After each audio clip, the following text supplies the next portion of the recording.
What's up, space pirates? I am the captain of this fleet, the ever-charming Dr. Disaster, and today I wanted to talk about the announced James Mangold Star Wars film. It's not enough that this nitwit has ruined the twilight years of Indiana Jones with his Dial of Decidedly Shitty Storytelling movie. Oh no, that wasn't enough. Now it's his goal to ruin the origin story of the Jedi.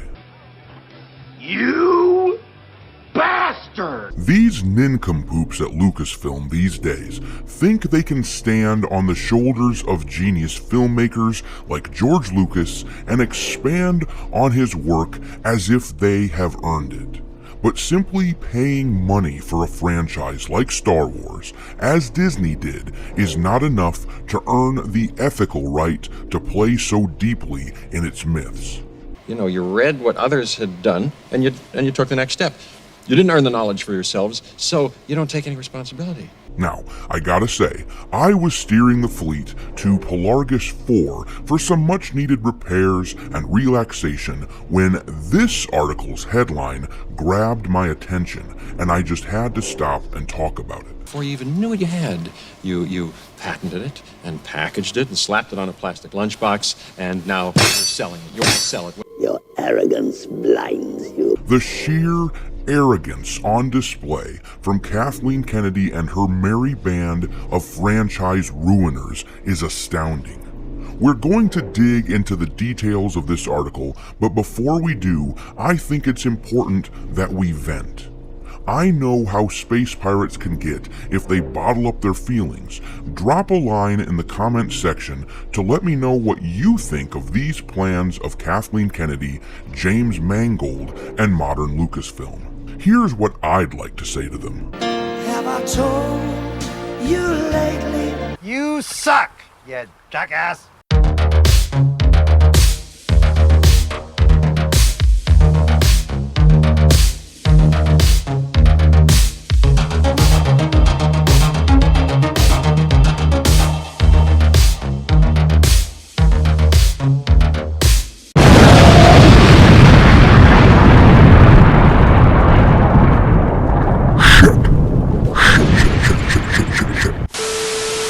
Okay, let's dig into this article from Bounding Into Comics. The headline reads, James Mangold provides new details about his announced Star Wars film, says he wants to create the 10 Commandments of the Force. What the hell is wrong with you people? Mangold was announced as the director of an upcoming Star Wars at Star Wars Celebration back in April, with a Lucasfilm press release detailing the film will take audiences deep into the past, telling the tale of the first Jedi to wield the Force and harness it as a liberating power in an era of chaos and oppression. My first objection to this shitty idea is this. There was already a kind of 10 Commandments of the Force laid out by the writers of the Knights of the Old Republic. If you aren't familiar with them, here they are. Remember the tenets of our order. There is no emotion, there is peace. There is no ignorance, there is knowledge. There is no passion, there is serenity. There is no chaos, there is harmony. There is no death, there is the Force. Just like they did with the extended universe novels, Lucasfilm is acting like there isn't already work done on this subject, and I find it grating. Remember this from a few years ago? Right before the release of Rise of Skywalker, Kathleen Kennedy tried defending her terrible work by saying each movie is a tough nut to crack because there is no source material. Sheer f***ing hubris. Moving on, the article continues. Now, in a new interview with Gizmodo, Mangold revealed more details about what his plans are for the film. First, he detailed he had been in talks with Lucasfilm in the past, but their focus had primarily been on continuing where Lucas left off in Return of the Jedi and moving forward as seen with the Disney sequel trilogy. Mangold said, Well, I've talked to Lucasfilm before and even worked a bit before on other projects, and I'm always interested in what's going on there and have friends who work on other Star Wars projects. But I understood that much of what they were doing was kind of continuing the saga forward. He then went on to explain his pitch for this announced Star Wars film. So when I mentioned to Kathleen Kennedy the idea that I had about going backward, really far backward, I was surprised that it excited her and the other wonderful people she works with at Lucasfilm. Do you guys remember Leslie Headland saying much the same thing about her Acolyte series, and how when she pitched it to Kathleen Kennedy, she thought it was so special that she had written something that happened before the original Star Wars films? She thought it was such a cool idea and it was so original because she had done something before we ever saw Obi-Wan Kenobi and Luke Skywalker. I don't know why these people are put in places of power within Lucasfilm even though they don't know about things like the Knights of the Old Republic, something that Star Wars fans have revered for literal decades by now. Why do they act like this is such an important and new idea? I just can't wrap my brain around it. Anyway, he went on to say, for me, it's about I want to be part of the saga, but I also don't want to be holding so much lore in the air that you can hardly tell a story, he continued. Well, I'm going to pause right there. Why don't you stop making Star Wars movies then? Let it die. You want to do something new and original, then create something new and original. Star Wars is tapped out. Star Wars is done. Y'all have mined this thing to death. The story is over. We don't care anymore because you didn't treat it with respect. You haven't shown us the ability to do anything new and truly original, so stop. But continuing on, he said, and what I really wanted to do, what I told her, was just, can we make a kind of the 10 Commandments of the Force, you know? A kind of origin story of how the Force came to be known, understood, wielded, and harnessed. Alright, so there's a couple problems with this one. First of all, big explainers like this, deep dives into the history of a world, should be done by the original creators of a story.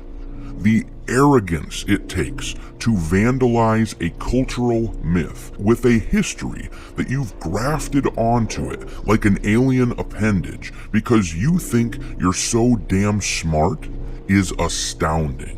They think their brain's so big. Imagine someone trying to do this with Middle-earth and the classic literary works of J.R.R. Tolkien. Oh wait, we don't have to imagine it. The Rings of Power went over like a lead balloon. People didn't watch this thing, and it is surmised that Amazon lost a lot of money because of it. And this is all because modern storytellers don't have original ideas. They think they can jump on the shoulders of better writers and mutate original ideas, and that we're going to clap like trained seals because they're doing it on behalf of their corporate masters. But I don't think so. And that's not even the worst part of James Mangold's idea here. To me, the worst part is that his plan is basically he's going to create a classic over-explainer. Back in 1999, when George Lucas put out The Phantom Menace, he added the midichlorians to Star Wars lore, explaining from where a Jedi got his power. And back then, many legions of Star Wars fans were annoyed because we didn't want to know. The Force was this mystical thing, a practically religious experience. Quantifying it was over-explaining it, and that made it less interesting. I mean, think about this. What makes a character interesting is not what we know about them, but what we don't know.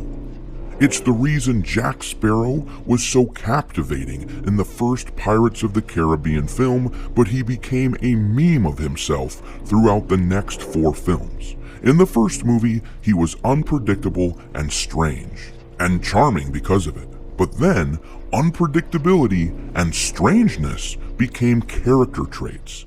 They became what we expected, and the character was cheapened in every subsequent film. Also, not knowing much about the character is what makes the Joker so interesting. It's why, despite the fact that I like the Joaquin Phoenix Joker movie, I am against a Joker origin story. I don't want to be told what his origins are. Over-explanations ruin stories, and it's not just for characters, it's for story elements as well. As I said, George Lucas over-explained the Force already in Episode 1. Now, I love the Grand Master as a storyteller, but he went too far. Digging in even deeper is an asinine mistake. Of course, that's why modern Lucasfilm is going to do it. To them, asinine mistakes is like breathing. They don't even think about it, they just do it. Thanks for watching, me hearties. If you haven't already, your captain is inviting you to subscribe to the channel and become a part of the crew. Life as a space pirate may not be glamorous, but there's always plenty of booty.